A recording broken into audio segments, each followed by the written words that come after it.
सापुतारा घाटातील बस अपघाताचा व्हिडिओ समोर आलेला आहे। बस दरीमध्ये कोसळतानाचा हा व्हिडिओ आहे। तर सापुतारा घाटामध्ये बसचा भीषण अपघात झालाय। दरीमध्ये ही बस कोसळली आहे आणि त्या दरम्यान ही बस दरीमध्ये कोसळतानाचा व्हिडिओ झी24 तासच्या हाती लागलाय। सापुतारा घाटातील बस अपघात कसा घडला या व्हिडिओच्या माध्यमातून तुम्ही पाहणार आहात।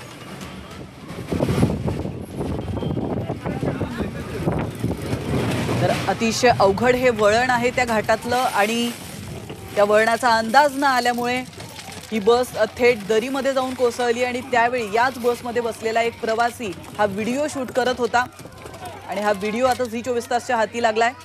आपण पाहतोय सापुतारा घाटातील बस अपघाताचा हा भीषण व्हिडिओ समोर आलेला आहे। या अपघातामध्ये 2 जणांचा मृत्यू झाल्याची माहिती समोर आली होती आणि त्यानंतर हा व्हिडिओ देखील समोर आला होता। तर बस दरीमध्ये कोसळतानाचा हा व्हिडिओ आहे।